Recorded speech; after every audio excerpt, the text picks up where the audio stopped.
Sebagai manusia biasa mungkin ada saat di mana kita sadar atas kekurangan diri yang dimiliki. Lalu apakah yang harus dilakukan ketika mengetahui kekurangan diri sendiri? Tentunya tidak diam saja dengan pasrah dan meratapi kekurangan yang dimiliki, namun melakukan perubahan positif dan menyikapinya dengan dewasa. Mulai dari sadar diri bahwa pada dasarnya dirimu juga sama seperti orang lain yang tidak sempurna, berusaha improve dan memperbaiki diri, atau juga belajar menerima dengan lapang dada. Demi hidup yang tenang dan lega, perlu kedewasaan dan kebijaksanaan dalam menyikapi kekurangan diri sendiri.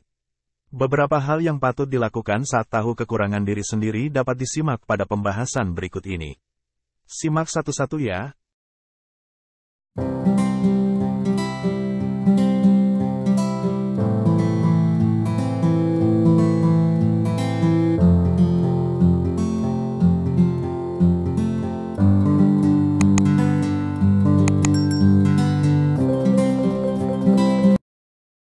Satu. Sadar diri bahwa tidak sempurna. Hal pertama yang patut kamu lakukan saat mengetahui kekurangan diri sendiri ialah sadar diri bahwa tidak sempurna. Yang mana kesadaran diri ini bisa jadi pengingat untuk menjaga sikap dan perasaan.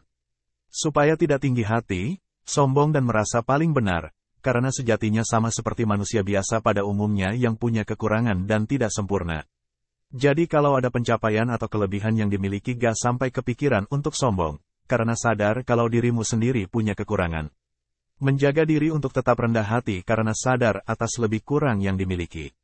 Sehingga dalam bersikap pun juga lebih terjaga untuk tidak sembarangan menyepelekan orang dan tetap menghargai siapa saja. 2.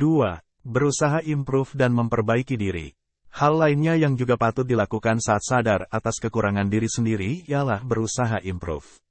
Setelah tahu letak kekurangan yang dimiliki, ada baiknya untuk berusaha melakukan perubahan. Berubah untuk jadi lebih baik dan memperbaiki kekurangan yang dimiliki secara perlahan. Karena setiap kekurangan pada diri seseorang bisa diperbaiki asal ada kemauan dan usaha dari dirinya sendiri. Misalnya kekurangan di bidang akademik yang bisa diperbaiki dengan rajin belajar, kurang dari segi penampilan yang bisa dirubah dengan belajar merawat diri, dan berbagai kekurangan lainnya yang bisa diperbaiki. Sudah menjadi urutan yang semestinya bahwa setelah introspeksi diri dilanjutkan dengan usaha nyata untuk improve. 3. Belajar menerima kekurangan diri sendiri dengan lapang dada agar hidup tenang. Ketika sadar atas kekurangan diri sendiri yang dimiliki, sudah semestinya untuk belajar menerima kenyataan. Kenyataan bahwa dirimu tidak sempurna, ada beberapa hal yang ternyata kurang baik, pokoknya menerima kekurangan di diri sendiri. Karena tak semudah menerima kelebihan diri yang dibangga-banggakan, lapang dada menerima kekurangan memerlukan keikhlasan hati. Yang mana belajar menerima kekurangan diri sendiri dengan ikhlas ini perlu dilakukan agar bisa hidup tenang. Jadinya tidak ada penyakit hati yang membenci diri sendiri atau insecure berlebihan atas kekurangan yang dimiliki. Malahan kalau sudah bisa ikhlas menerima itu bakal lebih santai dan percaya diri dalam hidup, karena memiliki kekurangan itu merupakan hal biasa yang patut dimaklumi. Itulah tadi beberapa hal yang patut dilakukan saat sadar atas kekurangan diri sendiri. Tidak pasrah dan meratap, melainkan ikhlas menerima untuk bisa improve diri secara perlahan.